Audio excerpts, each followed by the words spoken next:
평생을 남 먹여주고 남 웃겨주고 남 챙겨주며 살아온 분이 있었습니다.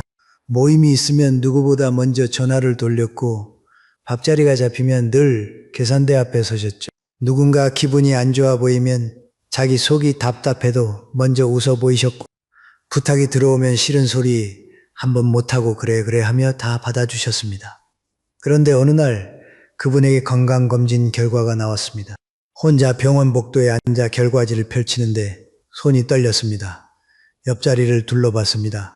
아무도 없었습니다. 전화기를 꺼내 연락처를 훑어봤습니다. 이 사람은 지난주에 이사 도와달라고 연락했던 사람이고 저 사람은 며칠 전에 손주 선물 뭐가 좋겠냐고 물었던 사람입니다. 그런데 지금 내가 이 복도에 앉아 있다는 걸 아는 사람은 단 한 명도 없었습니다. 왜 그랬을까요? 왜 가장 많이 베푼 사람이 가장 외로운 사람이 되었을까요? 오늘 저는 이 질문에 대해 이야기하려 합니다. 많은 분들이 알고 계시지만 아무도 입 밖에 꺼내지 않는 이야기.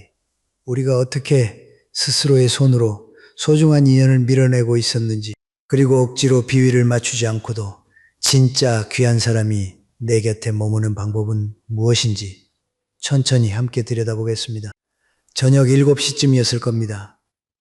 밥을 지어 혼자 먹고 그릇을 씻고 식탁을 닦고 의자에 앉았습니다. 텔레비전을 틀었지만 무슨 프로그램이 나오는지 눈에 들어오지 않았습니다. 며칠 전이 떠올랐습니다.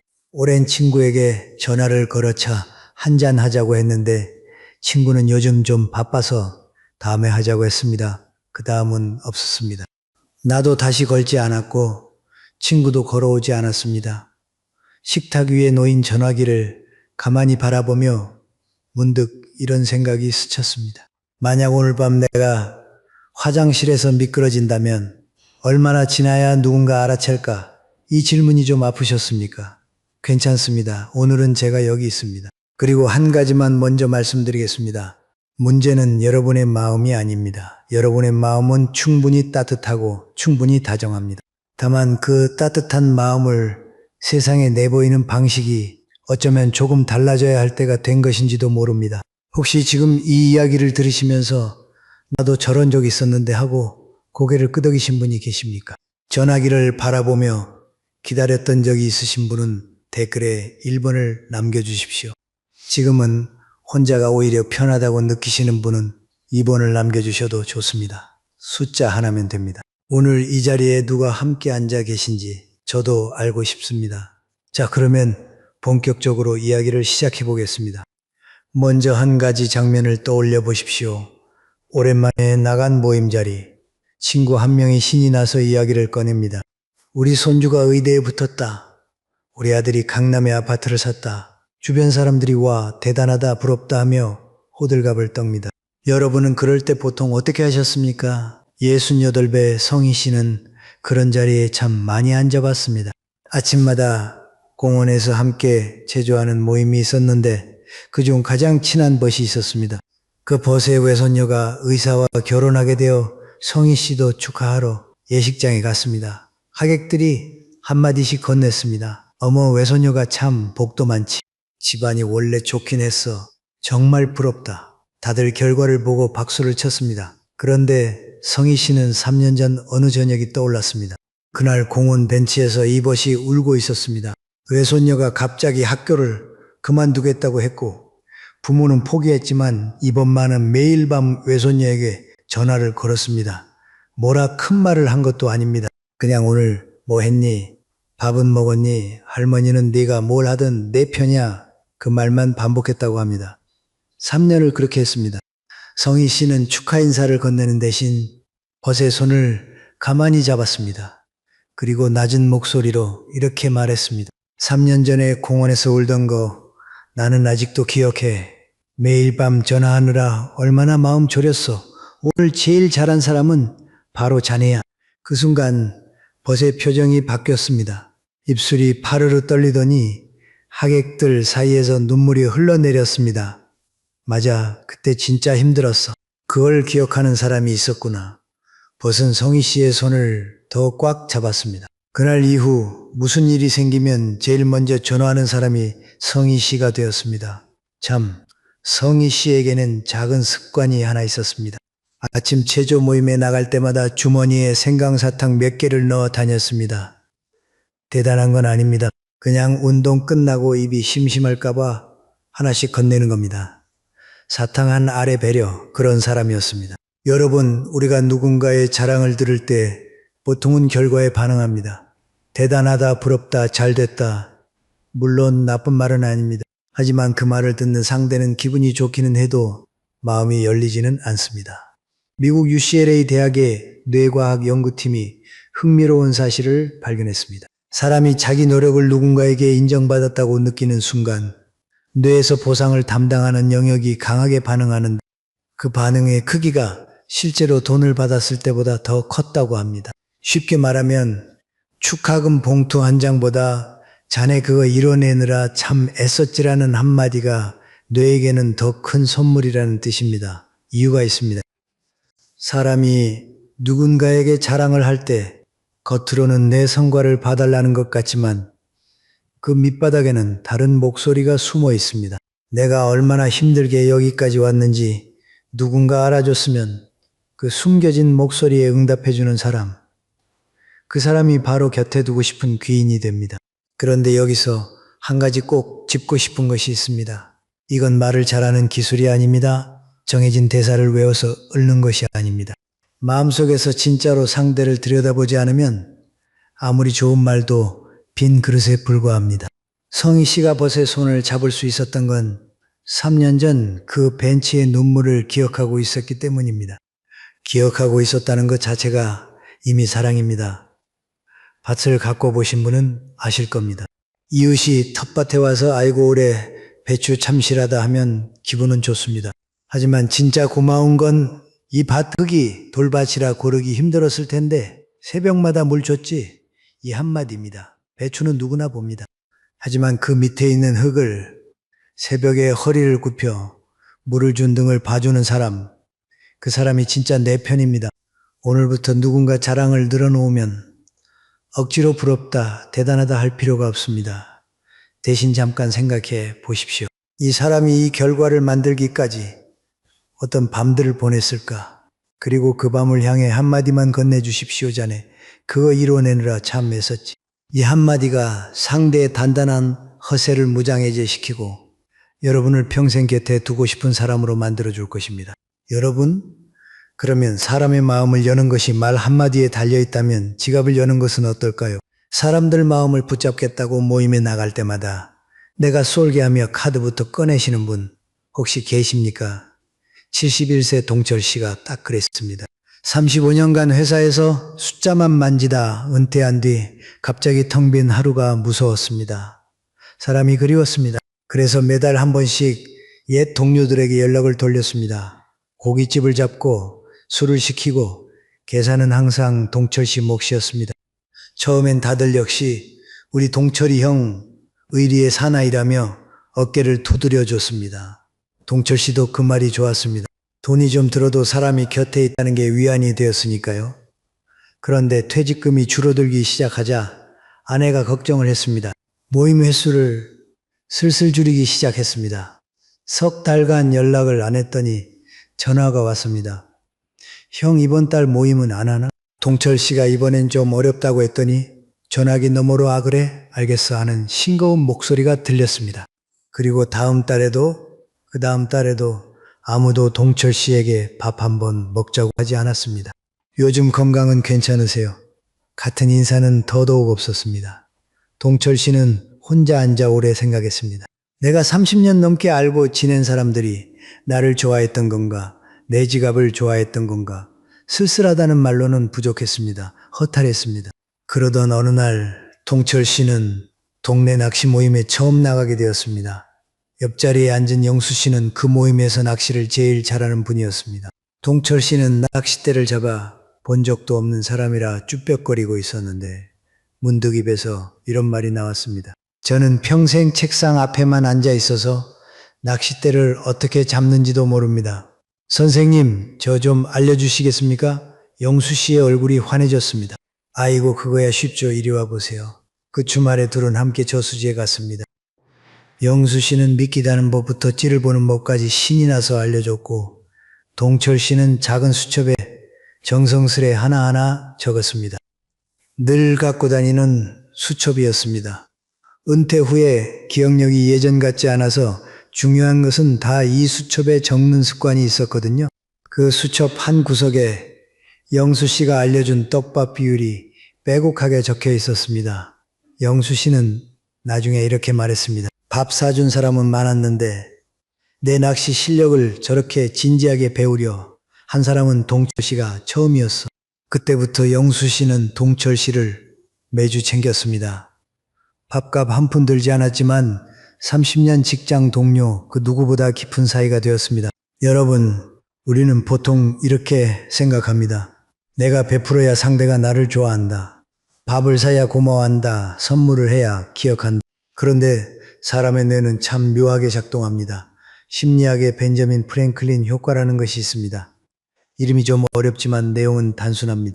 나에게 잘해주는 사람보다 내가 도움을 준 사람에게 더 큰 호감을 느낀다는 겁니다. 왜 그럴까요? 누군가를 도와주면 우리 뇌가 스스로에게 이렇게 말합니다. 내가 이 사람을 도와줬으니 나는 이 사람을 좋아하나 보다. 그래야 앞뒤가 맞으니까요. 스스로 자기 행동을 합리화하는 겁니다. 뒤집어 말하면 돈으로 유지한 관계는 돈이 마르면 끝입니다. 상대는 내 마음이 아니라 내 지갑에 고마워했던 것이니까요.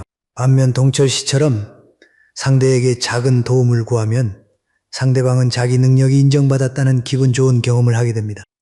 그리고 그 사람을 도와준 나 자신을 자랑스럽게 여기게 되죠. 이 과정에서 상대와 나 사이에 돈으로는 절대 살 수 없는 끈끈한 유대가 생겨납니다. 물론 이것은 남에게 밥을 사지 말라는 뜻이 아닙니다. 마음이 넉넉해서 대접하는 것은 아름다운 일입니다. 다만 그 대접이 관계를 사기 위한 거래가 되는 순간 밥값은 청구서로 바뀌고 인연은 계약서로 바뀝니다. 오늘부터 친해지고 싶은 분이 있다면 지갑을 열기 전에 먼저 이렇게 물어보십시오. 선생님은 화초를 참 잘 키우시던데 우리 집 난초가 자꾸 시들거든요. 비결이 뭡니까? 혹은 선생님은 언제 봐도 단정하시네요. 다음에 옷 살 때 같이 좀 봐주시겠어요? 이 작은 부탁 한마디가 돈으로는 살 수 없는 귀한 인연을 여러분의 곁으로 데려다 줄 것입니다. 여러분 여기까지 이야기를 들으시며 혹시 고개를 끄덕이신 적이 있으십니까? 그렇다면 부탁 하나만 드리겠습니다. 화면 아래 좋아요 버튼과 구독 버튼을 한 번만 눌러주십시오. 제가 숫자를 원해서가 아닙니다. 여러분이 그 버튼을 누르시면 지금 이 순간 어딘가에서 혼자 저녁밥을 드시고 계신 비슷한 또래의 어르신 한 분이 이 이야기를 만나게 됩니다.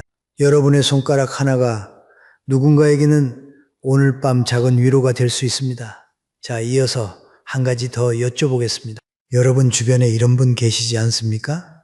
누가 힘든 이야기를 꺼내면 채 끝도 듣기 전에 아이고 내가 살아봐서 아는데 그건 내가 이러이러해서 그래 하며 즉석에서 처방전을 써주시는 분 말입니다.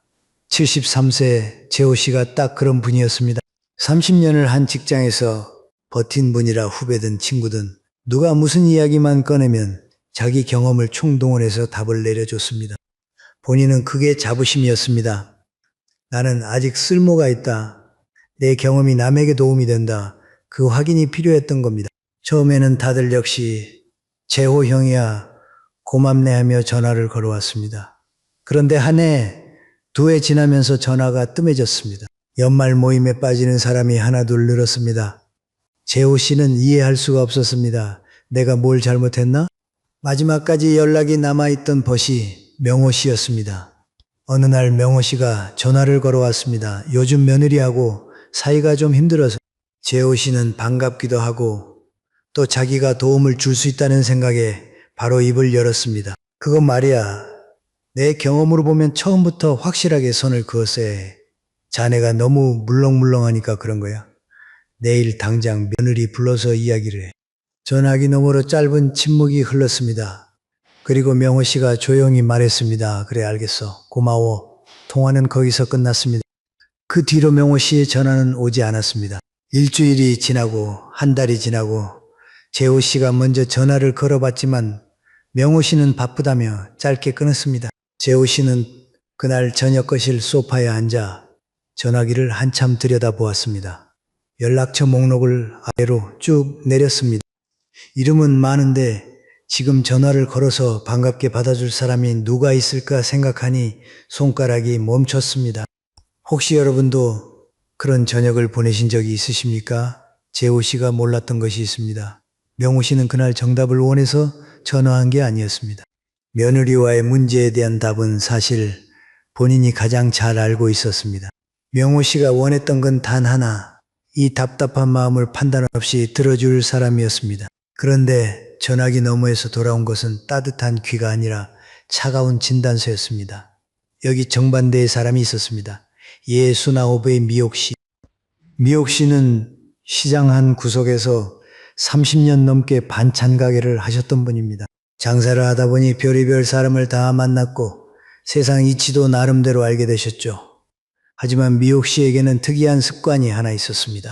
차를 마실 때 꼭 상대방 잔부터 먼저 채웠습니다. 시장에서 손님 접대하면서 몸에 밴 습관인데 그게 평생 같습니다. 어느 날 오래 알고 지낸 벗이 미옥 씨를 찾아왔습니다.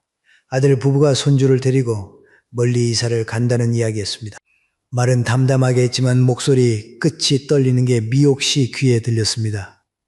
미옥 씨는 아무 말도 하지 않았습니다. 찻잔에 따뜻한 보리차를 채워벗 앞에 놓고 고개를 천천히 끄덕이며 들었습니다. 벗이 말을 멈추면 재촉하지 않았고 벗이 한숨을 쉬면 함께 잠깐 멈췄습니다. 한참이 지나고 벗이 말을 다 쏟아낸 뒤 미옥 씨는 조용히 이 한마디만 했습니다. 자네 혼자 그거 삼키고 있느라 얼마나 무거웠어. 살다 보면 그럴 수 있지. 참 애썼어. 그 순간 벗은 참았던 눈물을 쏟아냈습니다. 해결책을 들어서가 아닙니다. 처음으로 누군가 자기 무게를 알아줬기 때문입니다. 세네카라는 옛 철학자가 이런 말을 남겼습니다. 진심으로 귀 기울여 듣는 것은 인간이 줄 수 있는 가장 깊은 존경이다. 저는 이 말을 들을 때마다 생각합니다. 우리처럼 오래 살아온 사람에게 가장 어려운 일은 말하는 게 아닙니다. 말하지 않는 겁니다. 70년을 살다 보면 웬만한 일에 답이 보입니다. 그러니 누가 힘들다고 하면 입이 근질근질합니다. 내가 겪어봐서 아는데 이 말이 목구멍까지 차오릅니다. 그걸 꼭 삼키는 것. 그게 얼마나 어려운 일인지 저도 압니다. 하지만 생각해 보십시오. 우리가 정성껏 건넨 그 충고를 상대방은 어떻게 받아들일까요?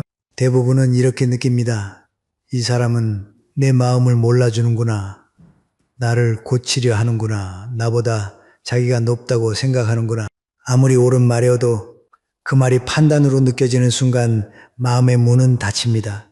그러면 언제까지 가만히 있으라는 뜻이냐? 아닙니다. 때로는 쓴소리가 필요한 순간이 분명히 있습니다. 하지만 순서가 있습니다. 먼저 내가 내 편이라는 것을 느끼게 해주어야 합니다. 그 안전한 울타리가 만들어진 다음에야 비로소 쓴 약도 삼킬 수 있습니다.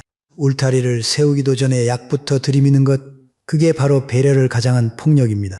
재호 씨에게 만약 다시 기회가 주어진다면 명호 씨의 전화를 받고 어떻게 했어야 했을까요? 아마 이랬으면 됐을 겁니다. 아무 말하지 않고 그래 그랬구나 한마디만 하고 명호 씨가 말을 다 끝낼 때까지 기다리는 것.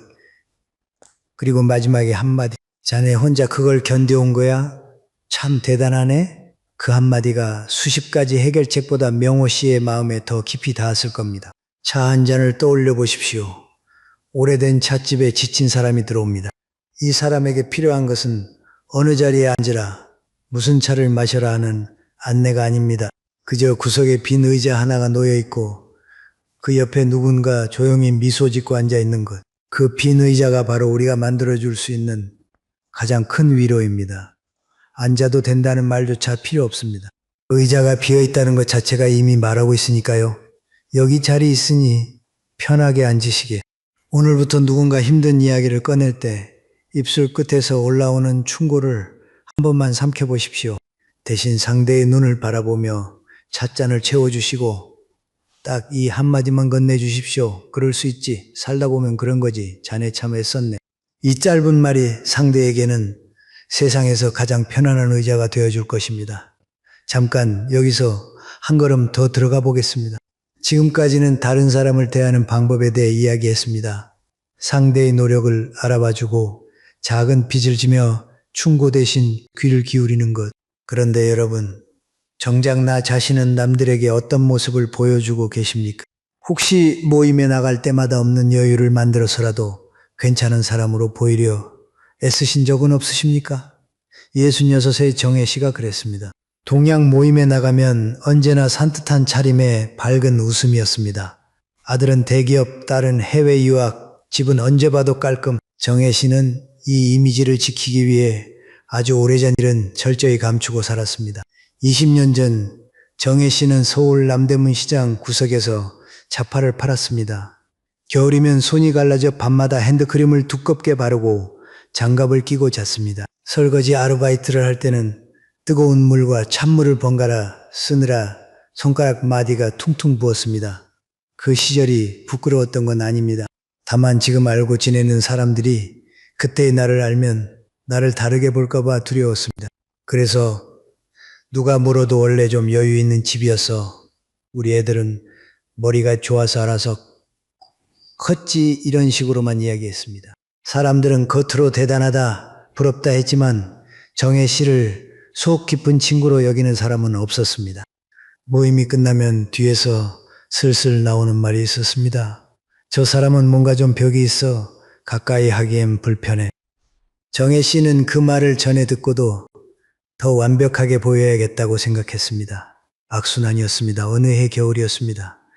모임 장소가 국밥집이었습니다. 바깥 바람이 매서웠고 누군가 올겨울은 유난히 춥다며 손을 비볐습니다. 그 순간 정혜 씨 안에서 무언가가 불쑥 올라왔습니다. 오래 눌러놓았던 기억이 뚜껑을 열고 나온 것처럼 나 예전에 남대문에서 물건 팔았을 때 겨울이면 손이 얼어서 거스름돈 세는 것도 힘들었어. 지금 이렇게 따끈한 국밥 한 그릇 앞에 앉아 있으니까 그때 생각나서 괜히 코끝이 찡하네. 테이블이 조용해졌습니다. 한 박자의 침묵. 그리고 맞은편에 앉은 사람이 입을 열었습니다. 나도 그랬어. 나는 공장에서 야근하다가 새벽에 라면 하나 끓여 먹고 버텼지. 또 다른 사람이 말했습니다. 우리 집은 연탄 아껴 쓴다고 겨울에 방 하나만 불 떼고 온 식구가 모여졌어. 하나씩 감추고 있던 겨울이 쏟아져 나왔습니다. 정혜 씨는 그날 처음으로 느꼈습니다. 10년을 나왔던 이 모임에서 오늘 처음으로 내가 여기에 속해 있구나 하는 느낌을. 완벽한 정혜 씨에게는 박수가 있었지만 솔직한 정혜 씨에게는 사람이 있었습니다. 참, 정혜 씨에게는 작은 버릇이 하나 있었습니다. 날이 추우면 무의식적으로 두 손을 비비는 겁니다. 남대문 시절의 몸에 밴 동작이었습니다. 예전엔 남들 앞에서 그러면 얼른 손을 내렸는데 그날 이후로는 그러지 않았습니다. 미국 휴스턴 대학의 브레네 브라운 교수는 10년 넘게 수천 명을 인터뷰하며 인간관계의 핵심을 연구했습니다. 그리고 이런 결론에 도달했습니다. 사람과 사람 사이의 진짜 연결은 서로의 약한 부분을 보여줄 수 있을 때 비로소 시작된다. 하지만 브라운 교수는 한 가지 중요한 조건을 덧붙였습니다. 이미 치유된 상처만이 연결을 만든다. 아직 피가 흐르는 상처는 연결이 아니라 짐이 된다. 쉽게 말하면 이렇습니다. 오래된 흉터를 보여주면서 그때 이런 일이 있었지 하고 웃을 수 있으면 그건 이야기가 됩니다. 하지만 지금 당장 아프고 억울한 일을 만날 때마다 쏟아놓으면 듣는 사람은 위로가 아니라 피로를 느끼게 됩니다. 나도 힘들어 죽겠는데 하는 현재 진행형의 한탄은 상대의 에너지를 빼앗습니다. 반면 그때는 힘들었지만 지금 돌아보면 하는 과거 완료형의 고백은 상대의 마음을 열어줍니다. 그래서 여러분께 작은 연습을 하나 제안드립니다. 오늘 저녁 조용히 앉아서 내 인생에서 가장 힘들었지만 이미 넘긴 일 하나를 떠올려 보십시오. 그리고 세 문장으로 정리해 보십시오. 첫 번째, 그때 나는 이런 상황이었다. 두 번째, 그 일 덕분에 지금 나는 이렇게 되었다. 세 번째, 돌아보면 이런 의미가 있었다. 이 세 문장을 배우자에게든 친한 벗에게든 한번 들려보십시오. 다 말하고 나서 입꼬리가 살짝 올라간다면 그 상처는 이미 흉터가 되어 있는 겁니다. 나눠도 괜찮다는 뜻입니다. 5분이면 됩니다. 3분이어도 좋습니다. 완벽해 보이려고 쌓아 올린 벽은 결국 나를 가장 외로운 방 안에 가두어 버립니다. 하지만 그 벽에 작은 창문 하나를 내는 순간 바깥에 있던 사람들이 안을 들여다보며 말합니다. 아, 이 사람도 나와 같은 겨울을 지나온 사람이구나. 그 창문이 바로 과거 완료형의 솔직함입니다.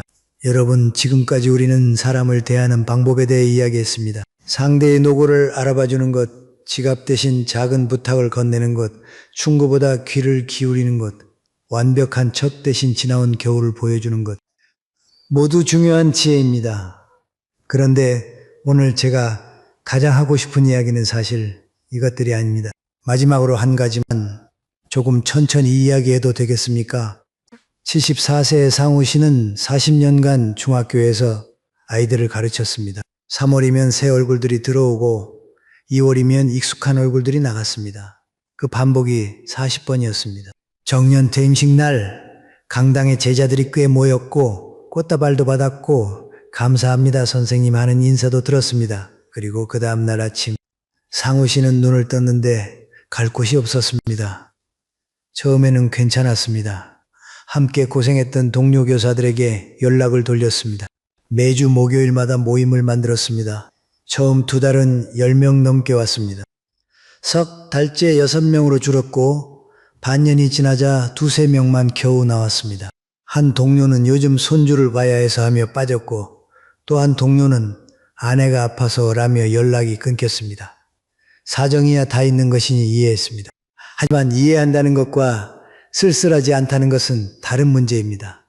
상우 씨는 점점 전화기를 들기가 무서워졌습니다. 혹시 또 안 된다는 말을 들을까봐, 혹시 내 전화가 부담이 된 건 아닐까. 그 두려움이 쌓이면서 상우 씨는 어느 순간부터 집 밖을 나가지 않게 되었습니다. 거실 소파에 앉아 텔레비전을 틀어놓고 화면을 보는 것도 아니고 안 보는 것도 아닌 채로 하루를 보냈습니다. 아내가 지켜보다 못해 어느 날 저녁 밥상 앞에서 조용히 말했습니다.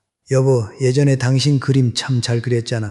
결혼하기 전에 나한테 보여줬던 스케치북 나 아직 갖고 있어. 그때 그림 참 좋았는데.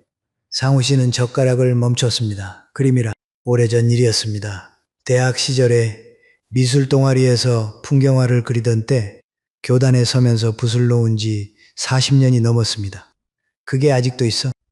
상우 씨가 물었고 아내는 장롱 위 상자에서 낡은 스케치북을 꺼내왔습니다.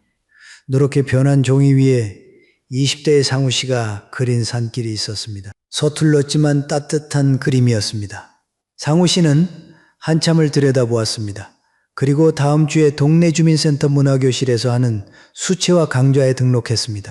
아내가 시켜서가 아니라 그 낡은 스케치북을 보는 순간 40년 전에 그림을 그리며 느꼈던 조용한 행복이 떠올랐기 때문입니다. 첫 수업에 갔을 때 상우 씨는 긴장했습니다. 70 넘은 노인이 초보반에 앉아 있으니 어색했습니다. 하지만 거기서는 아무도 상우 씨에게 아쉬운 소리를 하지 않았습니다. 선생님 경력이 어떻게 되세요 묻는 사람도 없었고 다음에 밥 한번 사세요 하는 사람도 없었습니다. 그냥 각자 붓을 들고 캔버스 앞에 앉아 있었습니다. 이상한 일이었습니다. 아무것도 안 해주는데 편했습니다. 매주 수요일 상우 씨는 물감 가방을 들고 주민센터에 갔습니다.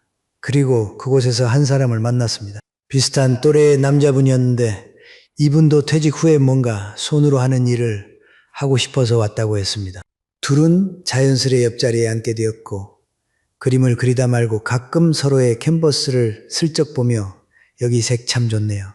한마디 건네는 사이가 되었습니다. 억지로 웃을 필요가 없었습니다. 비위를 맞출 일도 없었습니다. 밥을 사야 한다는 부담도 없었습니다. 그냥 같은 시간에 같은 장소에서 같은 일을 하는 사람, 그것만으로 이 사람은 상우 씨에게 40년 교직 생활 동안 한 번도 만나지 못했던 벗이 되었습니다. 참 이상하지 않습니까? 40년간 수백 명의 동료와 매일 얼굴을 맞대고 지냈는데 진짜 내 마음을 편하게 해주는 사람은 붓 하나 들고 옆에 앉은 낯선 사람이었다니. 상우 씨는 나중에 아내에게 이렇게 말했습니다. 예전에는 내가 사람들한테 맞추느라 바빴어. 전화 돌리고 모임 잡고 분위기 맞추고. 그런데 지금은 그냥 내가 좋아하는 걸 하고 있을 뿐인데 오히려 사람이 더 편하게 다가오더라고. 신기하지? 신기한 게 아닙니다. 원래 그런 겁니다. 상우 씨가 모임을 만들고 전화를 돌리고 억지로 사람을 붙잡으려 했을 때 그 안간힘이 상대에게는 보이지 않는 압력으로 전해졌습니다. 이 사람이 나한테 뭔가를 원하는구나. 내가 안 나가면 서운해하겠구나. 그 무게가 사람을 밀어냈습니다. 반면 상우 씨가 그림을 그리기 시작한 뒤에는 아무것도 원하지 않았습니다. 아무에게도 전화하지 않았고 아무에게도 기대하지 않았습니다. 그저 자기가 좋아하는 일을 하며 조용히 하루를 채웠을 뿐입니다.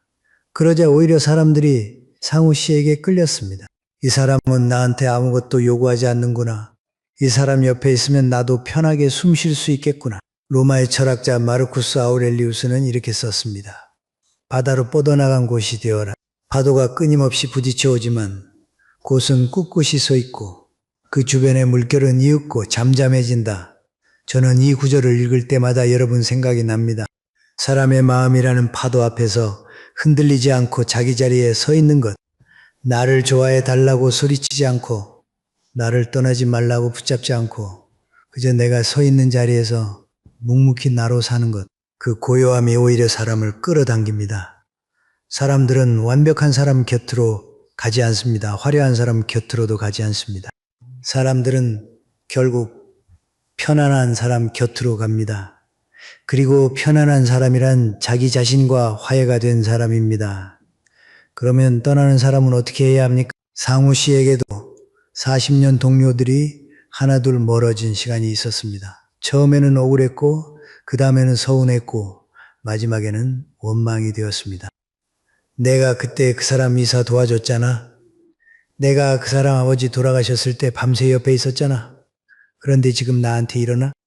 그 원망이 상우 씨의 잠을 가장 많이 빼앗았습니다. 그런데 그림을 그리기 시작하면서 상우 씨 안에서 뭔가 달라졌습니다. 첫 번째 작품이 완성된 날이었습니다. 작은 캔버스에 시골길을 그렸는데 길이 하나 있고 그 길이 두 갈래로 나뉘어져 각각 다른 방향으로 이어졌습니다. 한쪽 길에는 등을 보이며 걸어가는 사람, 다른 쪽 길에는 반대 방향으로 걸어가는 사람. 두 사람 모두 뒤돌아보지 않지만 둘 다 입꼬리가 살짝 올라가 있습니다. 상우 씨는 이 그림을 거실 벽에 걸었습니다. 아내가 물었습니다. 이건 무슨 그림이에요? 상우 씨가 웃으며 말했습니다. 좋은 이별이야. 서로 다른 길로 가지만 둘 다 웃고 있잖아.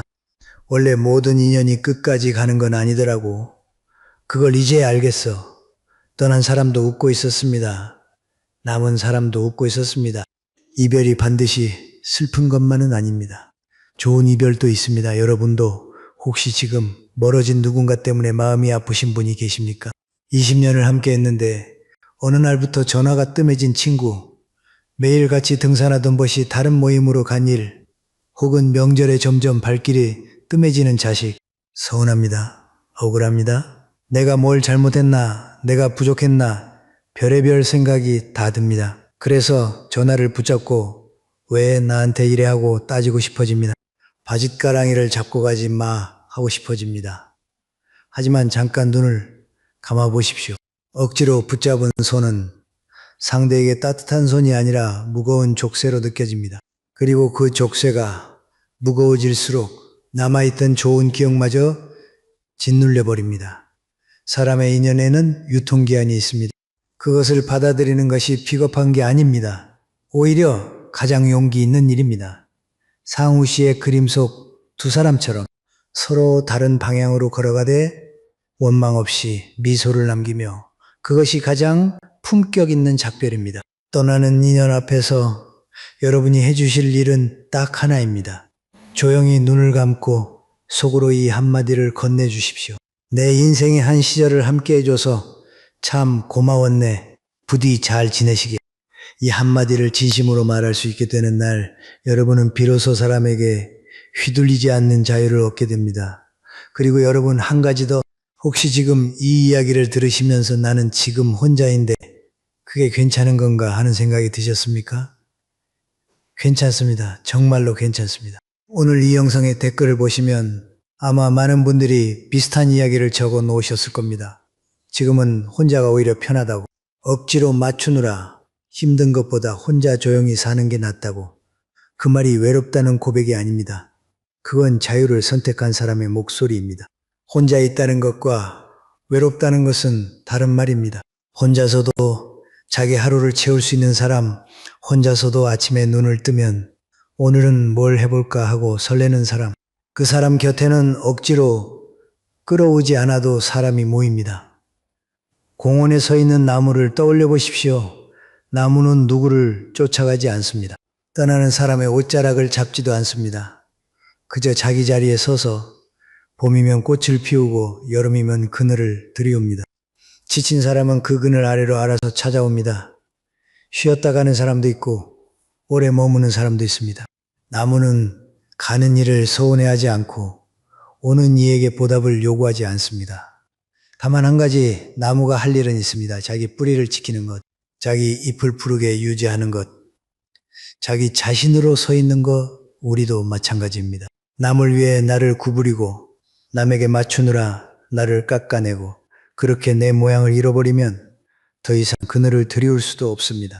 나 자신이 온전해야 내 곁에 오는 사람도 온전하게 쉴 수 있습니다. 그러니 여러분, 오늘부터 이렇게 생각해 주십시오. 나는 누군가를 붙잡기 위해 사는 것이 아니라 나로서 살다 보면 나와 맞는 사람이 자연스럽게 찾아오는 것이다. 그것이 인연의 본래 모습입니다. 여러분, 오늘 우리는 꽤 긴 이야기를 함께 걸어왔습니다. 천천히 되짚어 보겠습니다. 누군가 자랑을 늘어놓을 때 결과에 박수치는 대신 그 뒤에 숨겨진 땀방울을 알아봐주는 것, 이것이 첫 번째였습니다. 자네 그거 이뤄내느라 참 애썼지. 이 한마디가 상대의 허세를 무장해제시키고 여러분을 진짜 귀인으로 만들어줍니다. 두 번째, 지갑을 여는 대신 작은 빚을 지는 것. 돈으로 산 관계는 돈이 마르면 끝이 나지만 상대의 능력을 인정하며 도움을 구하면 돈 한 푼 들이지 않고 평생의 인연이 시작됩니다. 세 번째, 충고를 삼키고 귀를 여는 것. 70년을 살면 답이 보이니까 입이 근질근질합니다. 하지만 상대가 원하는 건 처방전이 아니라 판단 없이 내 곁에 앉아줄 한 사람입니다. 빈 의자 하나가 10마디 충고보다 깊은 위로가 됩니다. 네 번째, 완벽한 척 대신 이미 아문 상처를 보여주는 것. 완벽한 사람 곁에는 박수가 있지만 솔직한 사람 곁에는 사람이 있습니다. 다만 피가 흐르는 상처가 아니라 이미 단단해진 흉터를 보여줄 때 그 솔직함은 비로소 빛을 냅니다. 그리고 마지막, 누군가를 붙잡기 위해 나를 구부리지 않는 것. 떠나는 인연을 원망 없이 보내주고 혼자서도 내 하루를 채울 수 있을 때 비로소 나와 맞는 사람이 스스로 걸어옵니다. 5가지 이야기를 관통하는 하나의 진실이 있습니다. 인연은 쫓아가는 것이 아닙니다. 나로서 살아갈 때 인연 쪽에서 찾아오는 것입니다. 남의 비위를 맞추느라 내 모양을 잃어버리면 아무리 좋은 사람이 와도 내 곁에 머물 그늘이 없습니다. 내가 먼저 온전해야 내 곁에 오는 사람도 편안하게 숨을 쉴 수 있습니다. 여러분, 오늘 이 이야기 중에서 유독 마음에 걸리는 대목이 있으셨습니까? 혹시 이건 내 이야기다 하며 멈칫하신 순간이 있으셨습니까?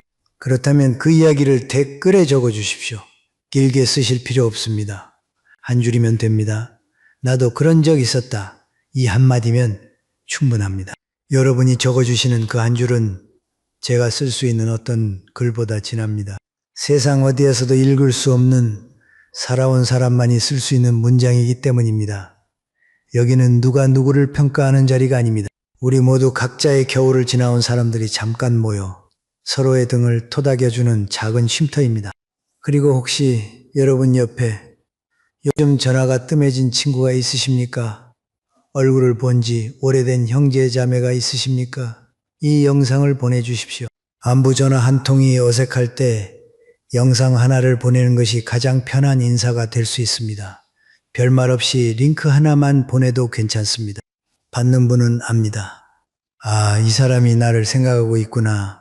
여러분, 오늘 마지막으로 이것 하나만 기억하고 가주십시오. 여러분은 충분히 잘 살아오셨습니다. 남에게 상처 줄까봐 삼키고 분위기 깨질까봐 웃고 누군가에게 짐이 될까봐 혼자 버텨온 그 세월. 그것이 어리석은 것이 아닙니다. 그것이 바로 여러분의 품격입니다. 다만 이제는 그 품격을 남에게 쓰지 마시고 여러분 자신에게 써주십시오. 내가 나를 귀하게 대접할 때 세상도 비로소 여러분을 귀하게 대접합니다. 40년을 가르치고 나서야 그림을 다시 그리기 시작한 상우 씨처럼 늦은 때란 없습니다. 오늘이 가장 이른 날입니다. 공원 나무가 누구를 쫓아가지 않듯이 여러분도 더 이상 아무도 쫓아가지 않으셔도 됩니다. 그냥 여러분 자리에서 여러분답게 서 계시면 됩니다. 그 모습을 알아보는 사람은 반드시 걸어옵니다. 그리고 만약 오늘 밤 식탁에 혼자 앉아 이 이야기를 떠올리시는 분이 계시다면 한 가지만 기억해 주십시오. 여러분은 혼자가 아닙니다. 적어도 지금 이 순간만큼은 제가 여러분 옆 빈 의자에 앉아 있습니다. 매주 이 자리에서 같은 차를 마시며 기다리고 있겠습니다. 날이 많이 추워졌습니다. 외출하실 때 목도리 하나 꼭 챙기시고 따끈한 차 한 잔 드시고 오늘 하루도 부디 편안하게 쉬십시오. 여러분은 이 세상 누구보다 귀한 분들입니다. 누군가 여러분의 가치를 몰라봐도 괜찮습니다. 여러분이 여러분의 가치를 알고 계시면 그것으로 충분합니다. 그 사실을 잊지 마십시오. 오래오래 건강하십시오. 요즘 이런 말이 있습니다. 딸 가진 엄마는 딸집 부엌에서 죽고 아들 가진 엄마는 아들집 문 앞에서 죽는다. 처음 들으시면 웃으실지도 모릅니다. 농담처럼 들리시겠지요. 그런데 이 말을 듣고 고개를 끄덕이신 분이 지금 이 자리에 꽤 계실 겁니다. 아마 끄덕이시면서도 입 밖으로는 말하지 못하셨을 겁니다. 왜냐하면 그 부엌이 내 딸의 부엌이기 때문입니다. 사랑하는 사람의 집에서 조금씩 나를 잃어가는 일, 그것을 불행이라고 말하기엔 너무 복잡하고 괜찮다고 말하기엔 너무 아픕니다. 오늘 이 이야기는 사랑하는 사람과 함께 살면서도 자기 자신을 잃지 않는 방법에 대한 이야기입니다.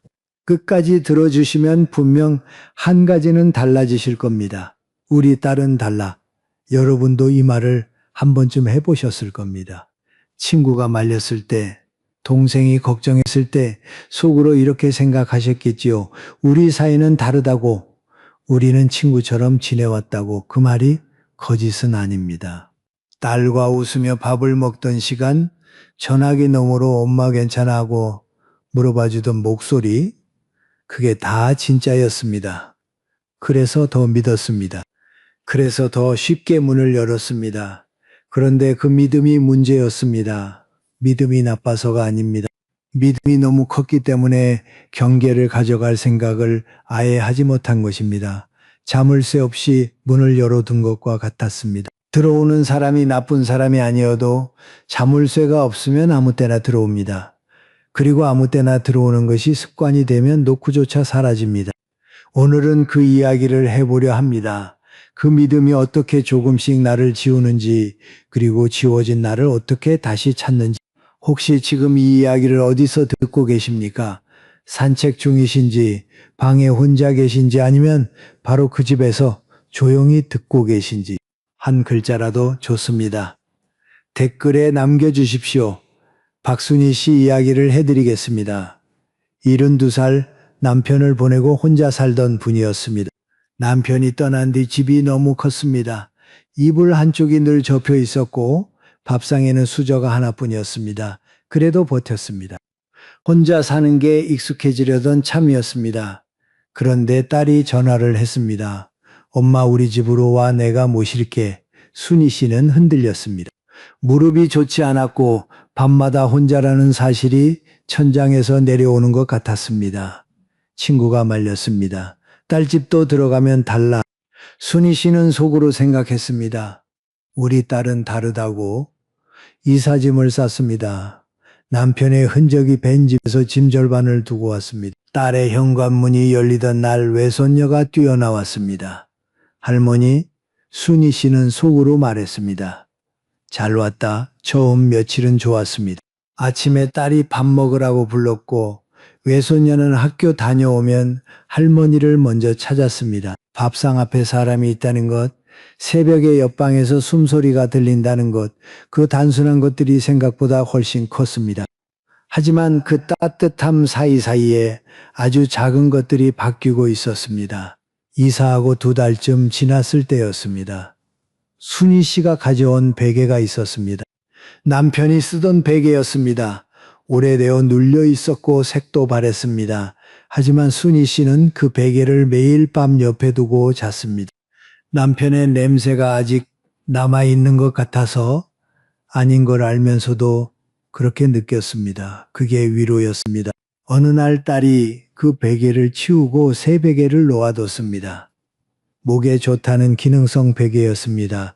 엄마 이거 써봐. 이 베개가 훨씬 좋아.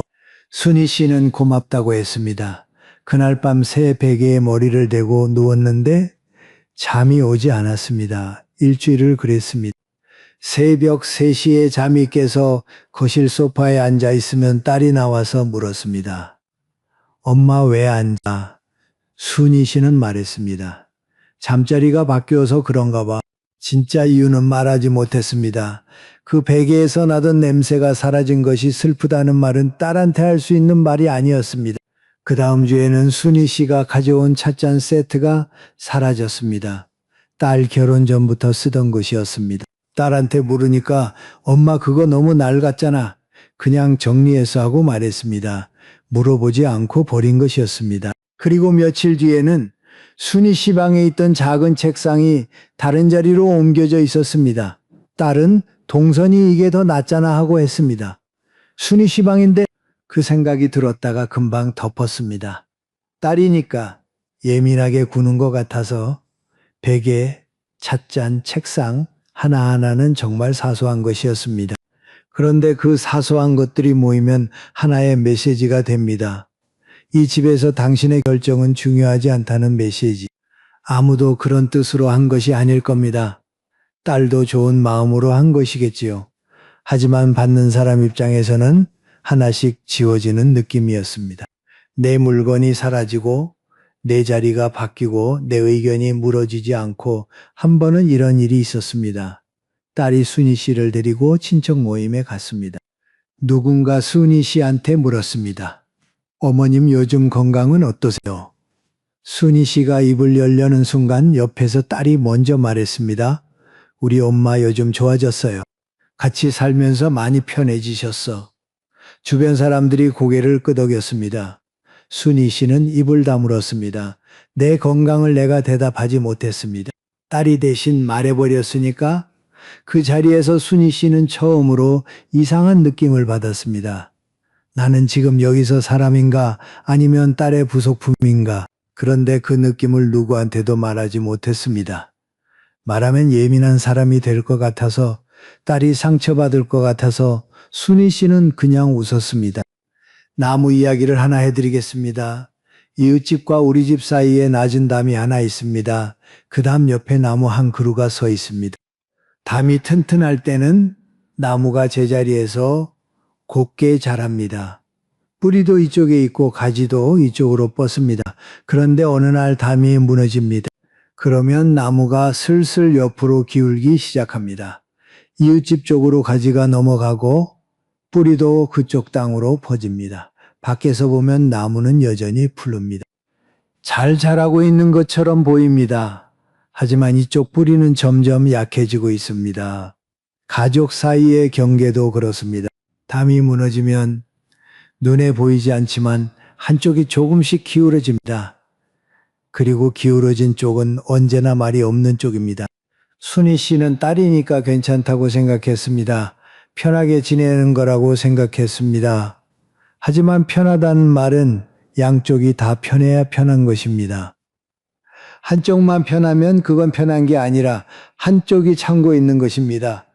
여러분도 혹시 이런 적 있으셨습니까? 딸이니까 아들이니까 가족이니까 하고 넘긴 적, 그리고 넘기고 나서 왜 마음 한구석이 불편한지 모르겠는 그 느낌. 그 느낌이 바로 경계가 한 발 뒤로 밀린 느낌입니다. 사람들은 흔히 이렇게 말합니다. 딸이랑은 편하지, 며느리보다 낫지. 정말 그럴까요? 저는 오늘 조금 다른 이야기를 드리고 싶습니다. 며느리와 사는 것이 불편하다는 것은 누구나 압니다. 서로 조심합니다. 말을 고르고 행동을 살피고 부엌 하나를 쓰는 것도 눈치를 봅니다. 그런데 바로 그 불편함이 사실은 관계를 지켜주는 벽이 됩니다. 유리벽 같은 것입니다. 서로 보이지만 함부로 넘어가지 않습니다. 넘어가면 안 된다는 것을 양쪽이 다 알고 있습니다. 딸은 다릅니다. 그 벽이 없습니다. 어릴 때부터 같은 집에서 같은 밥을 먹고 같은 화장실을 쓰고 옷도 빌려 입고 소개기도 다 하고 자란 사이입니다. 그래서 딸이 어느 날 엄마 방문을 노크 없이 열고 들어와도 이상하지 않습니다. 엄마 옷을 보고 이건 좀 그렇다 해도 이상하지 않습니다. 엄마 전화를 보고 그 사람 별로야 해도 이상하지 않습니다. 왜냐하면 늘 그래왔으니까, 편했으니까. 그런데 그 편안함이 문제입니다. 심리학에서는 이런 현상을 경계의 모호함이라고 부릅니다. 두 사람 사이의 선이 너무 흐릿해서 어디까지가 나이고 어디부터가 상대인지 구분이 안 되는 상태. 며느리와는 이 선이 자연스럽게 존재합니다. 불편해서가 아니라 원래 남이었으니까 선이 있는 것입니다. 딸과는 이 선이 태어날 때부터 없습니다. 그래서 딸이 넘어와도 넘어온 줄 모릅니다. 엄마도 모르고 딸도 모릅니다. 둘 다 사랑이라고 생각합니다. 현관 앞을 한번 떠올려 보십시오. 손님이 오시면 신발을 가지런히 벗어놓습니다. 며느리가 와도 비교적 정돈된 모습으로 들어옵니다. 그런데 딸이 오면 어떻습니까? 신발을 아무렇게나 벗어 던집니다. 가방도 소파에 툭 놓고 냉장고 문부터 엽니다. 그게 불쾌한 것이 아닙니다. 오히려 반갑습니다. 편하다는 뜻이니까. 하지만 바로 그 편안함이 신호입니다. 신발을 아무렇게나 벗는다는 것은 이 집에서 나는 조심할 필요가 없다는 뜻입니다. 조심할 필요가 없다는 것은 상대방의 영역을 의식하지 않는다는 뜻입니다.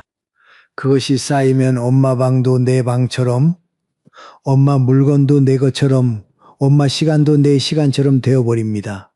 공자가 이런 말을 남겼습니다. 가까우면 공경을 잃는다. 2000년도 더 된 말인데 지금 이 순간에도 그대로 작동하고 있습니다. 임금과 신하 사이에서만 그런 것이 아닙니다. 엄마와 딸 사이에서도, 아버지와 아들 사이에서도 가까울수록 존중이 먼저 사라집니다. 존중이 사라지면 감사가 사라지고, 감사가 사라지면 당연함이 들어옵니다. 그리고 당연함이 자리를 잡으면 그때부터 관계는 한쪽으로 기울기 시작합니다. 한 분의 이야기가 마음에 남습니다. 딸의 입장에서 이런 말을 하신 분이 계셨습니다. 나도 엄마 집에 들어가서 살아봤다. 안 볼 때는 엄마한테 잘해야지 하는데 같이 있으면 짜증이 난다. 따로 살 때 비로소 엄마를 존중하게 된다. 그 말이 거꾸로 모든 것을 설명합니다. 딸이 나쁜 것이 아닙니다. 가까이 있으면 사람은 누구나 그렇게 됩니다. 멀리 있을 때 보고 싶던 사람이 매일 눈앞에 있으면 보고 싶은 마음은 사라지고 거슬리는 것만 남습니다. 이것은 사랑이 식은 것이 아닙니다. 거리가 사라진 것입니다. 잠깐 여기서 한번 멈춰 보겠습니다. 이 말이 마음에 걸리신다면 그게 맞습니다. 조금 불편하시더라도 이 생각을 잠깐 안고 계셔 주십시오. 이런 이야기를 앞으로도 계속 전해드리려 합니다. 아직 구독을 안 하셨다면, 지금 이 이야기가 조금이라도 도움이 되셨다면 구독과 좋아요 한 번만 눌러주십시오. 그 작은 누름이 같은 고민을 가진 다른 분께 이 이야기를 전하는 유일한 길입니다. 그런데 여기서 한 가지 질문이 남습니다. 이 이야기를 듣고 계신 분들 대부분은 이미 아실 겁니다. 자식과 같이 살면 안 된다는 것, 따로 사는 게 편하다는 것, 댓글에도 늘 같은 말이 올라옵니다. 절대 합가하지 마세요. 혼자가 최고입니다. 각자 도생입니다. 다 맞는 말입니다. 그런데 저는 이 질문이 더 중요하다고 생각합니다. 다 알면서 왜 가는 걸까? 왜 사람들은 안 된다는 것을 알면서도 딸 집 문을 열고 들어가는 걸까? 새벽 3시에 잠이 깨는 분은 아실 겁니다. 캄캄한 천장을 보면서 드는 그 생각.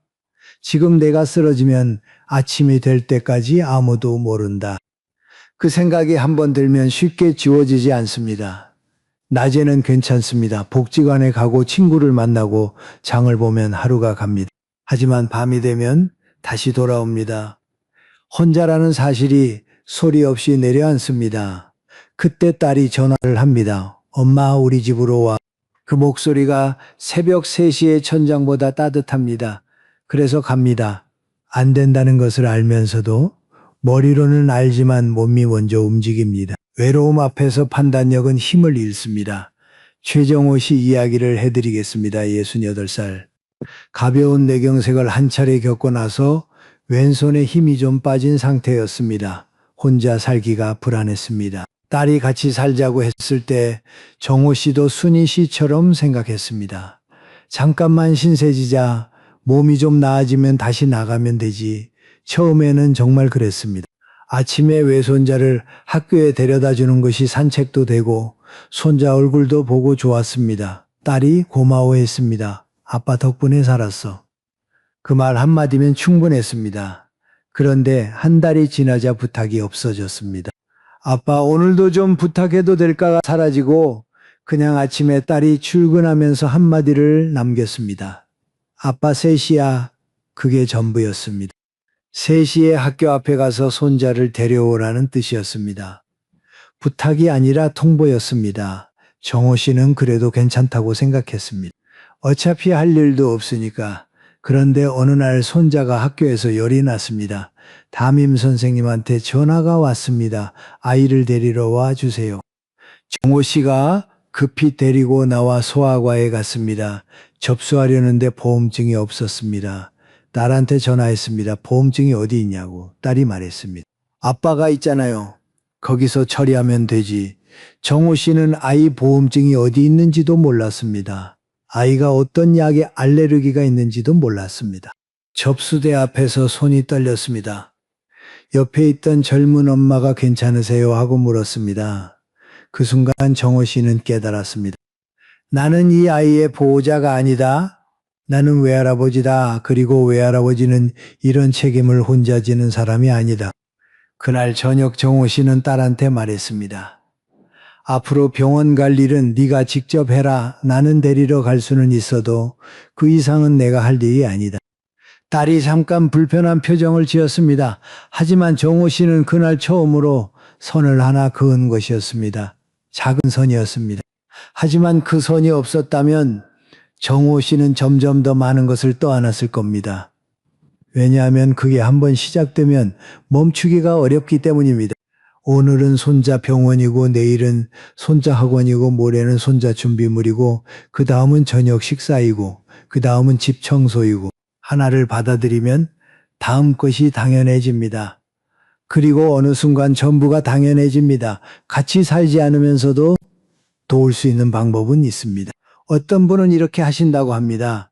낮에 가서 손자를 봐주고 딸이 퇴근하면 내 집으로 돌아온다. 반찬도 만들어주지만 매일은 아니다. 딸이 부탁할 때만 한다. 내 집은 원룸이라도 상관없다. 내 이름이 붙은 공간이 있다는 것이 중요하다. 그분 말씀이 이랬습니다.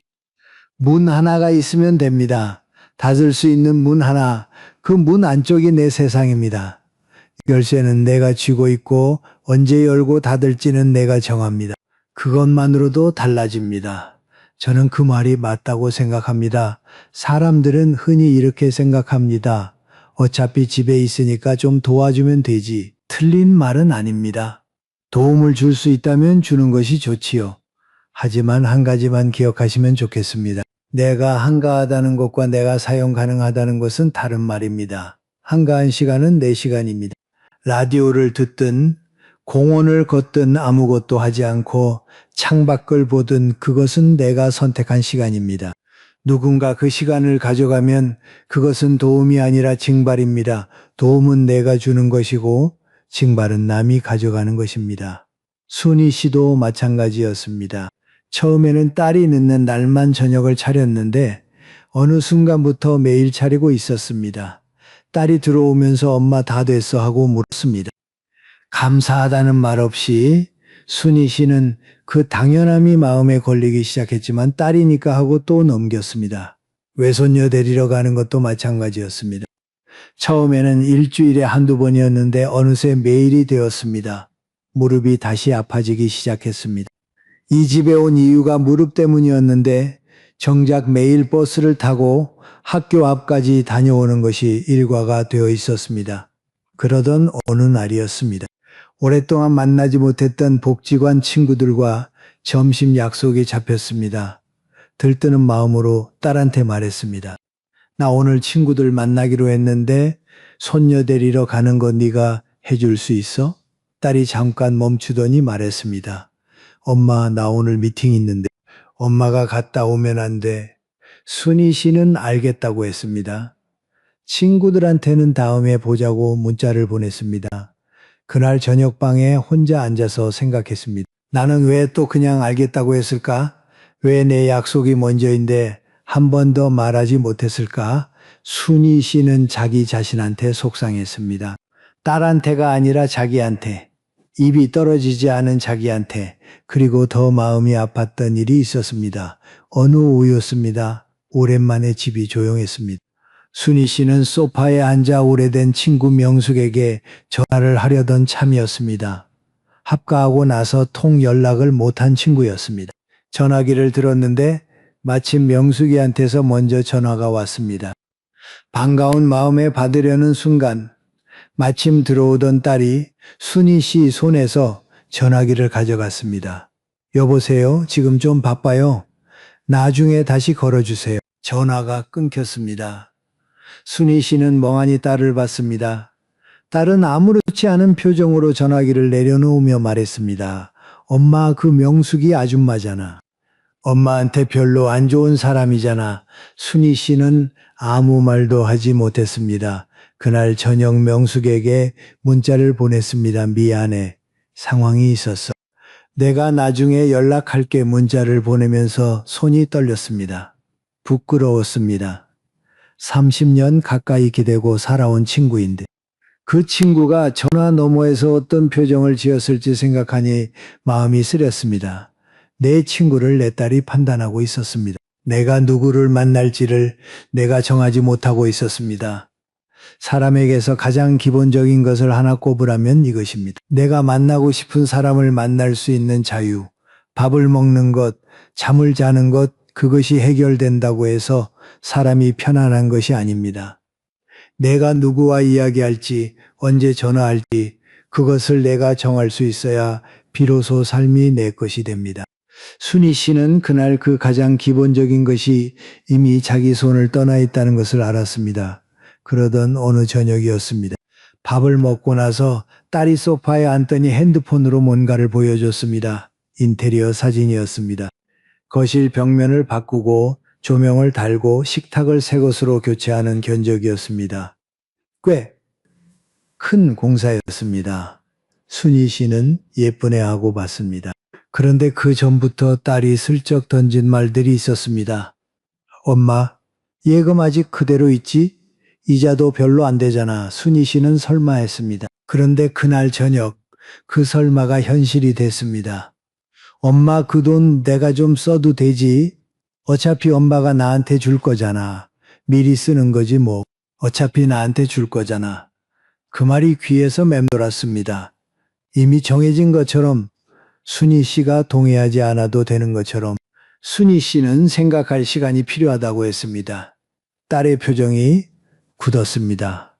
그리고 말했습니다. 엄마, 밥 먹고 자는데 그 정도는 해줘야지. 그 순간 심장이 내려앉았습니다. 밥 먹고 자는 대가로 돈을 내야 한다는 말을 내 딸에게서 들을 줄은 몰랐습니다. 이 집에 들어올 때 8천만 원을 보탠 사람이 순희 씨였습니다. 27년 살던 집을 팔아서 그 돈을 딸집 마련에 얹어준 사람이 순희 씨였습니다. 그런데 지금 순희 씨는 밥 먹고 자는 사람이 되어 있었습니다. 딸은 나쁜 사람이 아닙니다. 그 말이 얼마나 아프게 들렸는지 아마 몰랐을 겁니다. 편하게, 당연하게 한 말이었을 겁니다. 그런데 바로 그 당연함이 사람을 무너뜨립니다. 일부러 상처를 주는 사람에게는 화라도 낼 수 있습니다. 그런데 아무 의도 없이 당연하다는 듯이 상처를 주면 받는 사람은 화를 낼 곳이 없습니다. 분노도 슬픔도 아닌 그 이상한 감각. 내가 지금 어디 있는 건가? 나는 이 집에서 딸의 엄마인가? 아니면 이 집의 비용인가? 순희 씨는 그날 밤 잠이 오지 않았습니다. 김치 이야기를 하나 해드리겠습니다. 엄마가 담근 김치가 있습니다. 딸집 냉장고에 넣어뒀습니다. 딸이 아무 때나 열어서 꺼냅니다. 물어보지 않습니다. 엄마가 담근 거니까 우리 거잖아? 사위도 먹고 손녀도 먹고 반찬통에 덜어서 딸 직장에도 가져갑니다. 엄마는 처음에 뿌듯합니다. 내가 담근 김치를 다들 좋아하는구나. 하지만 냉장고를 열어보면 김치가 벌써 바닥입니다. 한 통을 담그면 2, 3일이면 없어집니다. 다시 담급니다. 또 없어집니다. 어느 순간 엄마는 김치 담그는 기계가 되어 있습니다. 그리고 아무도 고맙다고 하지 않습니다. 원래 그런 거니까. 엄마 김치니까. 돈도 그렇습니다. 엄마 돈은 어차피 자식한테 갈 돈이니까. 엄마가 쓰는 것보다 자식이 쓰는 게 더 효율적이니까. 그 논리가 한번 자리를 잡으면 엄마의 통장은 서서히 열린 김치 냉장고가 됩니다. 아무나 열고 아무나 꺼내가고 뚜껑은 닫히지 않습니다. 김치도 뚜껑을 열어두면 씌어집니다. 공기가 들어가서 맛이 변합니다. 돈도 마찬가지입니다. 경계 없이 열어두면 돈만 나가는 것이 아니라 관계의 맛이 변합니다. 세네카라는 철학자가 이런 말을 했습니다. 사람은 누구나 자기 시간의 가치를 모르면서 돈은 쉽게 내어준다. 그리고 나중에야 깨닫는다. 시간도 돈도 돌아오지 않는다는 것을. 70살의 시간과 70살의 돈은 같은 무게입니다. 둘 다 다시 만들 수 없습니다. 젊었을 때는 시간을 들이면 돈을 벌 수 있었습니다. 하지만 이 나이에는 시간을 들여도 돈이 돌아오지 않습니다. 돈을 써도 시간이 돌아오지 않습니다. 둘 다 한번 내보내면 끝입니다. 그래서 더 아껴야 합니다. 아끼는 것이 인색한 것이 아닙니다. 남은 날들의 무게를 아는 것입니다. 지금 이 이야기를 듣고 계신 분 중에 가슴이 먹먹해지신 분이 계실 겁니다. 괜찮습니다. 천천히 들으셔도 됩니다. 저도 이 이야기를 꺼내면서 잠깐 숨을 고릅니다. 순희 씨는 그날 밤천장을 보면서 계속 같은 생각을 했습니다. 8천만 원을 보탰는데 27년 살던 집을 접었는데 매일 손녀를 데려오고 저녁을 차리고 내 친구 전화도 못 받는데 그런데 나는 여기서 밥 먹고 자는 사람이구나. 그리고 처음으로 이런 생각이 들었습니다. 나머지 예금 내가 지켜야겠다. 여러분께 한 가지 여쭤보겠습니다. 혹시 자식한테 돈을 줄 때 마음이 편하셨습니까? 아마 대부분은 편하셨을 겁니다. 내 자식인데 내가 아끼면 누가 아끼냐?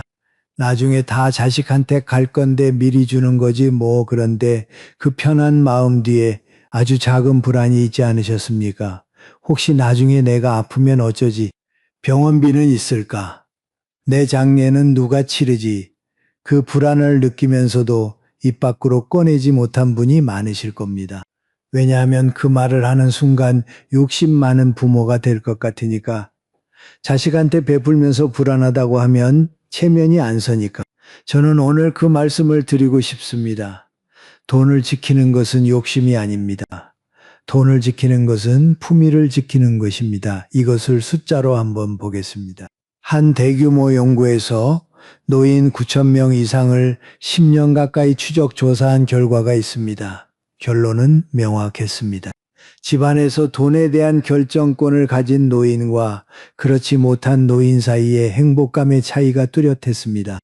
결정권을 완전히 잃은 분들은 심리적 회복력이 낮고 외로움은 더 높았습니다. 흥미로운 것은 이것이 돈이 많고 적음의 문제가 아니었다는 점입니다. 돈이 적어도 그 돈을 내가 결정할 수 있으면 괜찮았습니다. 반대로 돈이 넉넉해도 결정을 자식이 다 하면 불안감이 높아졌습니다. 쉽게 말하면 이렇습니다. 아침에 시장에 가서 내가 먹고 싶은 반찬거리를 내 돈으로 고르는 그 작은 자유가 통장 잔고 숫자보다 중요했다는 것입니다. 왜 그럴까요? 돈은 단순히 물건을 사는 도구가 아니기 때문입니다. 특히 이 나이에 돈은 목소리입니다. 내가 돈을 쥐고 있으면 싫다는 말을 할 수 있습니다. 아니라는 말을 할 수 있습니다. 나가겠다는 말을 할 수 있습니다.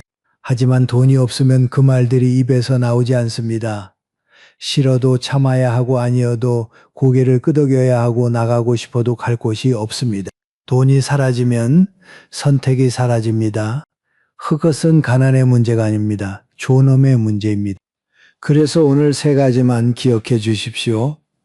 자식한테 큰 돈을 줄 일이 생기면 그 전에 이 세 가지를 먼저 하십시오.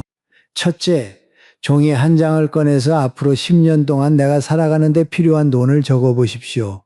병원비도 넣으시고 혹시 모를 수술비도 넣으십시오. 요양원 비용도 넣으십시오. 그 숫자가 내 생존선입니다.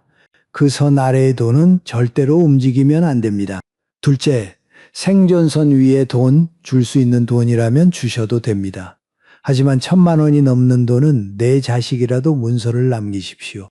차용증이든 증여확인서든 종이 한 장이면 됩니다.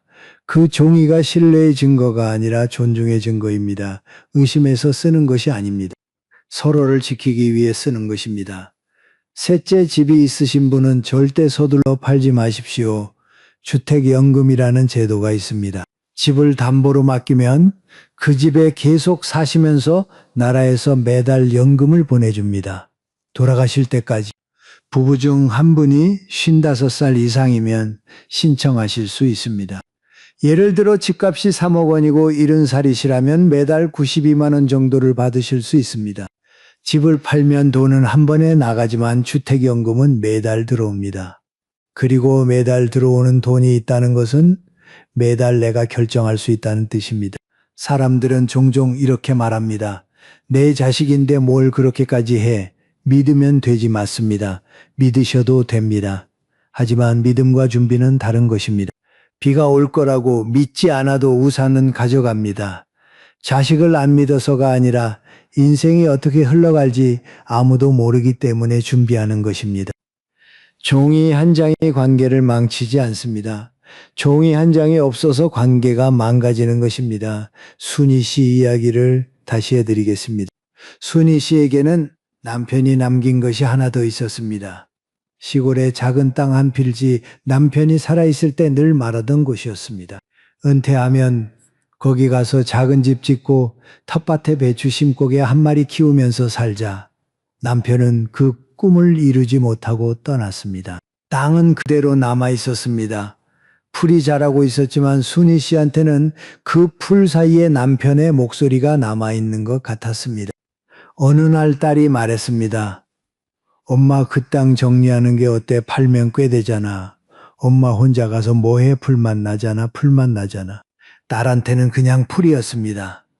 하지만 순희 씨한테는 남편이 마지막으로 꿈꾸던 곳이었습니다. 그 밤 순희 씨는 오래 생각했습니다. 인테리어 비용도 이미 줬습니다. 8천만 원도 이미 이 집안에 녹아 있었습니다. 이제 남은 것은 그 땅과 약간의 예금뿐이었습니다. 여기서 또 내어주면 정말 아무것도 남지 않습니다. 순희 씨는 복지관에서 이 선생님한테 넌지시 이야기를 꺼냈습니다. 달집에 들어와 살고 있는데 좀 불편한 일이 있다고, 돈을 보탰는데 그게 발목을 잡는다고 이 선생님이 말했습니다. 그거 법적으로 정리하는 방법이 있어요. 법무사 선생님한테 한번 물어보세요. 순희 씨는 처음엔 낯설었습니다. 딸집 문제에 법무사라니. 그런데 생각할수록 그 말이 마음에 남았습니다. 딸이니까 계약서가 없어도 된다고 생각했는데 딸이니까 더 분명하게 남겨야 하는 건 아닐까. 며칠 뒤 복지관 무료법률 상담에서 법무사 선생님을 만났습니다. 상황을 설명하는데 말이 잘 나오지 않았습니다. 중간에 목이 메기도 했습니다. 선생님은 끝까지 들어주셨습니다. 그리고 말씀하셨습니다. 어머니, 지금이라도 늦지 않았습니다. 차용관계로 정리할 수 있어요. 늦지 않았다는 말이 그날따라 유난히 크게 들렸습니다. 하지만 순희 씨가 먼저 한 것은 차용증이 아니었습니다. 딸한테 땅 이야기부터 했습니다. 저녁을 먹고 딸이 소파에 앉았을 때 순희 씨가 맞은편에 앉았습니다. 혜진아, 그 땅은 안 팔 거야. 그 땅은 아빠가 남긴 거야. 엄마는 그걸 지키고 싶어. 딸이 잠깐 순희 씨를 봤습니다. 뭔가 말하려다가 입을 다물었습니다. 그리고 일주일 동안 그 이야기는 나오지 않았습니다. 관계가 좋아진 것은 아니었습니다. 일주일 동안 공기가 무거웠습니다. 하지만 순희 씨는 그 무거움을 처음으로 피하지 않았습니다. 그리고 며칠 뒤 순희 씨는 8천만 원에 대해서도 말했습니다. 이번에는 더 떨렸습니다. 혜진아, 이 집 들어올 때 내가 보탠 8천만 원 말이야. 그거 빌려준 돈으로 정리하고 싶어? 차용증을 써줬으면 해. 이자는 낮아도 되니까 매달 조금씩 갚아줬으면 해. 딸의 얼굴이 굳었습니다. 엄마가 나한테 이럴 수 있어? 내가 엄마 모시고 있는 거잖아. 예전 같았으면 순희 씨는 거기서 고개를 숙였을 겁니다. 하지만 그날은 달랐습니다. 모셔주는 건 고마운 일이야. 그런데 그 고마움이랑 내 돈을 내 방식으로 지키는 건 별개야. 한마디가 이렇게 무거울 수 있습니다.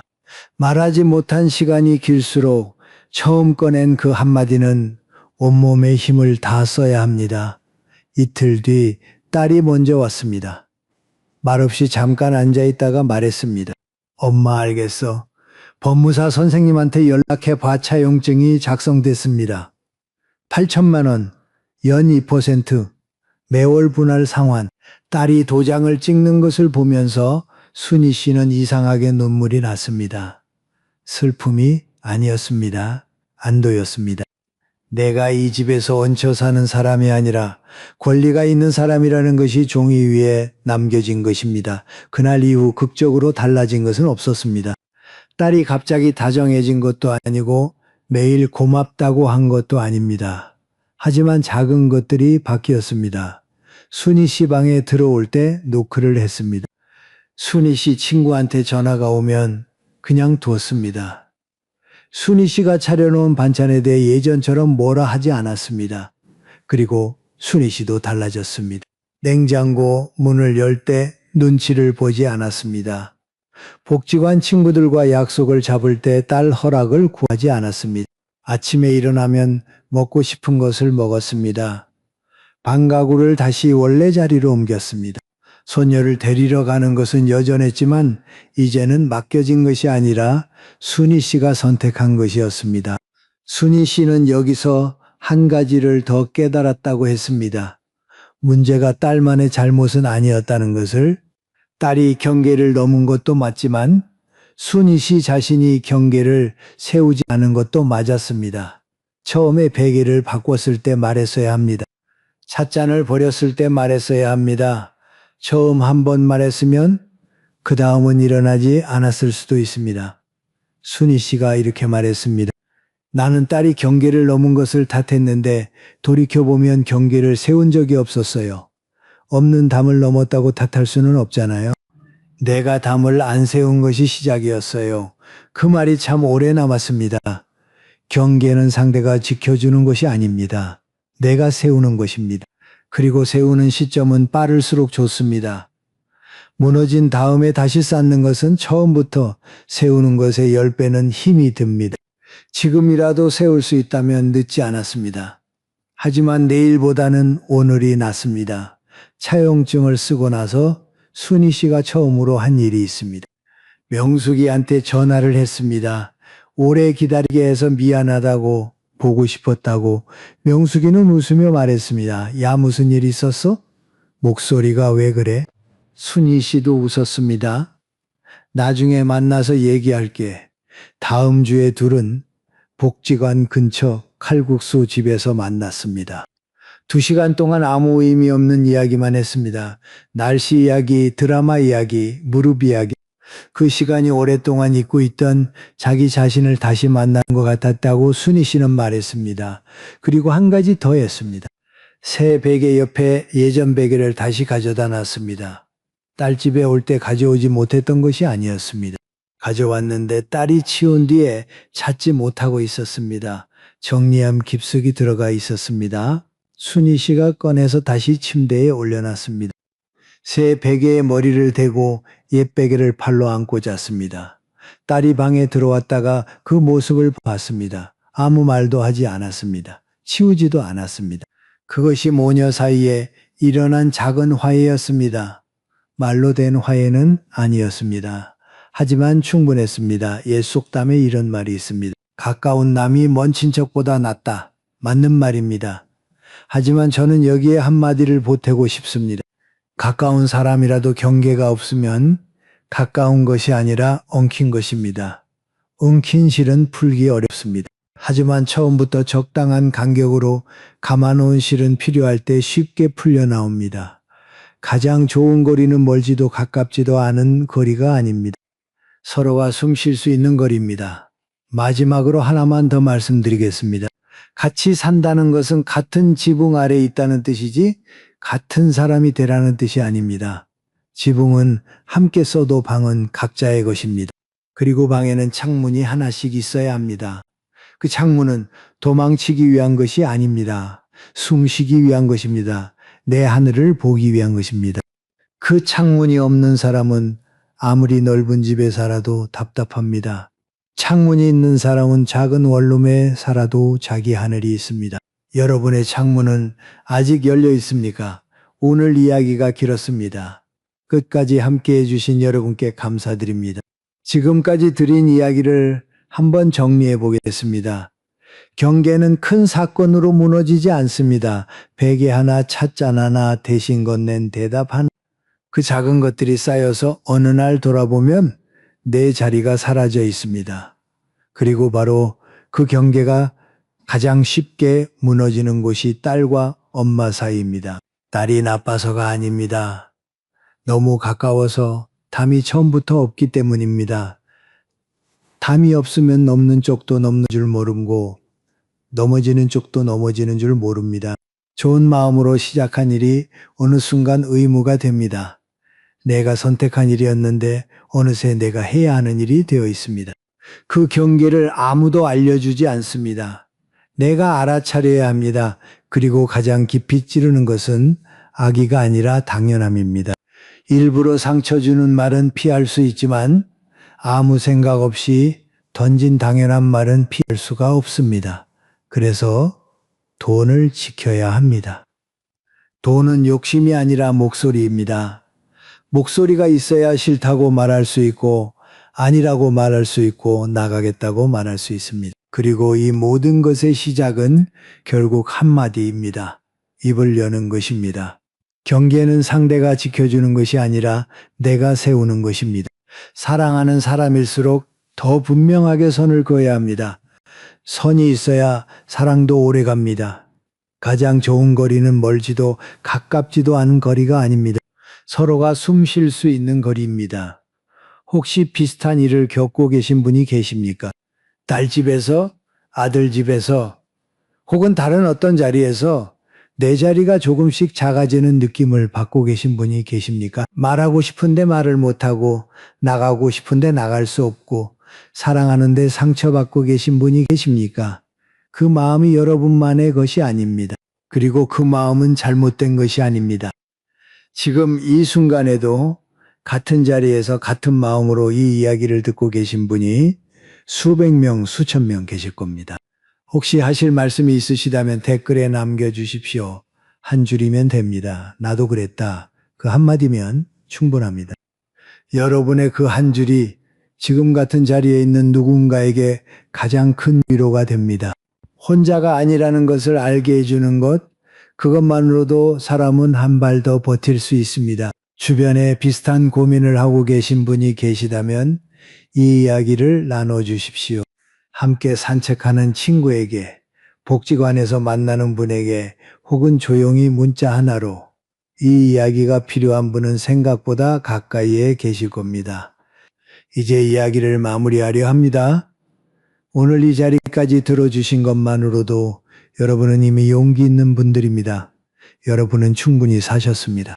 충분히 버티셨습니다. 충분히 참으셨습니다. 이제는 참는 것이 미덕이 아닙니다. 이제는 말하는 것이 미덕입니다. 내 자리를 지키는 것이 이기적인 것이 아닙니다. 내 자리를 지키는 것이 관계를 지키는 것입니다. 순희 씨는 지금도 딸과 함께 살고 있습니다. 완벽하게 좋아진 것은 아닙니다. 여전히 어색한 순간이 있고 말을 아껴야 할 때도 있습니다. 하지만 매일 밤 옛 베개를 안고 잡니다. 그 베개에서 남편의 냄새가 나는지는 모르겠다고 했습니다. 아마 이제는 안 나올 거라고. 하지만 그 베개를 안고 있으면 자기가 누구인지 기억이 난다고 했습니다. 누군가의 엄마이기 전에, 누군가의 할머니이기 전에 한 사람의 아내였고 한 사람의 여자였고 한 사람의 인생이었다는 것이 기억이 난다고. 오늘 밤 잠자리에 드실 때 한 가지만 생각해 주십시오. 내 베개는 아직 내 자리에 있는가? 내 창문은 아직 열려 있는가? 만약 그렇지 않다면 내일 아침 하나만 하십시오. 아주 작은 것이라도 좋습니다. 내가 먹고 싶은 것을 먹는 것이어도 좋고 오래된 친구에게 전화 한 통 하는 것이어도 좋습니다. 그 작은 것 하나가 내 자리를 다시 만드는 시작이 됩니다. 당신의 자리는 당신이 지킬 수 있습니다. 그리고 그 자리를 지키는 것이 사랑을 지키는 것입니다. 다음에도 여러분의 삶의 작은 울림이 되는 이야기로 찾아뵙겠습니다. 감사합니다.